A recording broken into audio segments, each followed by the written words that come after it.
కొట్లాడుతూనే ఉంటాం. ఆఖరికి ముసలోళ్ళం కూడా మోసం చేసిండు. అవ్వా నీకు కేసీఆర్ ని ఒక్కనికే ఇస్తుండు ఇంట్లో 2000, నేను అవ్వకు తాతకి ఇద్దరికి ఇస్తా, ఆయన 2000 ఇస్తుండు, నేను 4000 ఇస్తా అన్నాడు. ఒక్కలకి ఇస్తుండు కేసీఆర్, నేను ఇద్దరికి ఇస్తా అని చెప్పిండు. ప్రభుత్వ ఉద్యోగుల తల్లిదండ్రులు ఉంటే వాళ్ళకు కూడా ఇస్తా అని చెప్పిండు. వస్తున్నాయా మరి 4000? ముసలోళ్ళు చెప్పాలి, వస్తున్నాయా 4000? ఎక్కడ 4000 ఎక్కడిది? ఉన్న 2000 2 నెలలకు కొట్టిండు. 2 నెలల ఉన్న 2000 కూడా కొట్టినోడు రేవంత్ రెడ్డి. ముసలోళ్ళని కూడా వాళ్ళ చేతిలో ఉన్న ఆసరా కట్టెను కూడా గుంజుకున్నాడు రేవంత్ రెడ్డి. అందుకే నేను అంటున్నా, ఇక ఆయన మాటలకు హద్దు లేదు, నోటికి ఏమస్తే అదే మాట్లాడతాడు. ఎవడన్నా ప్రపంచంలో ముఖ్యమంత్రి పదవిలో కూర్చున్నాడు మంది కూటిన బిడ్డలు మా బిడ్డలు అని చెప్పుకుంటాడా? అమ్మ మంది కూటిన బిడ్డలు మా బిడ్డలు అని చెప్పుకుంటాను చూసిర్రా? కేసీఆర్ ఇచ్చిన ఉద్యోగాలు కూడా నేను ఇచ్చినా అని చెప్పుకుంటున్నాడు నిన్న ఢిల్లీలో. కేసీఆర్ ప్రభుత్వం ఇచ్చిన 44,000 ఉద్యోగాలు నేనిచ్చినా అని చెప్పి నిన్న ఢిల్లీ వీధుల్లో సిగ్గు లేకుండా అబద్ధాలు చెప్తా ఉన్నాడు. మన పిల్లల్ని కూడా మోసం చేసే ప్రయత్నం చేస్తున్నాడు రేవంత్ రెడ్డి. అందుకే ఇవాళ షాబాద్లో జరిగిన ఈ రైతు ధర్నా, రైతు దీక్ష మొట్టమొదటిది మాత్రమే. రేవంత్ రెడ్డి ప్రభుత్వానికి మేము చేసే విజ్ఞప్తి, 26 జనవరి నుంచి నువ్వే చెప్పినావు 15,000 అనే మాట, బరాబర్ 15,000 ఇయ్యాలి. కౌలు రైతులకు కూడా ఇస్తా అని చెప్పినావు.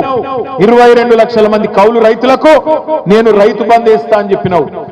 భూ యజమానులకు అలాగిస్తా, కౌలు రైతులకు అలాగిస్తా అని నువ్వే చెప్పినావు. మాట నిలబెట్టుకోవాలి. కౌలుదారులకు కూడా నువ్వు చెప్పినట్టు 15,000 ఇయ్యాలి.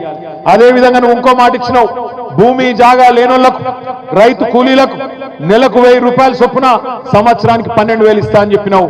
బరాబర్ రైతు కూలీలకు కూడా 12,000 రూపాయలు ఇచ్చి తీరాలి. రైతు కూలీలకు ఇయ్యాలి, కౌలు రైతులకు ఇయ్యాలి, భూ యజమానులకు ఇయ్యాలి. ఆ రోజు రేవంత్ రెడ్డి ఒక డైలాగ్ కొట్టిండు, 2 పంటలకు కాదు 3 పంటలకు ఇయ్యాలన్నాడు. 2 పంటలకు కాదు 3 పంటలకు రైతు బంధు ఇయ్యాలన్నాడు.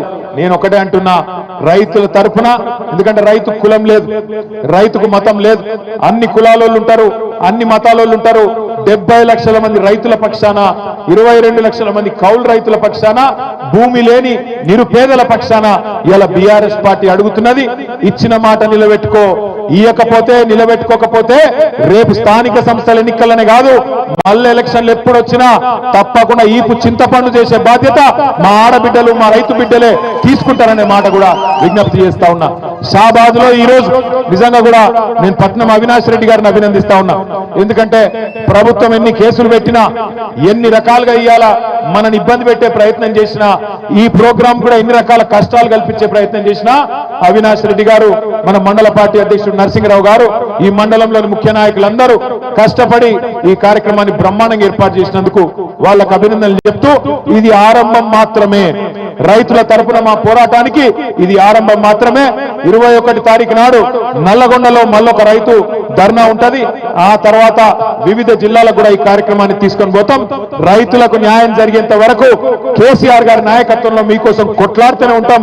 ఎన్ని కేసులు పెట్టినా, జైళ్లకు పంపించినా మీకోసం నిలబడతామనే మాట మళ్ళొకసారి తెలియజేస్తూ, జై తెలంగాణ, కేసీఆర్ గారి నాయకత్వం, కేసీఆర్ గారి నాయకత్వం.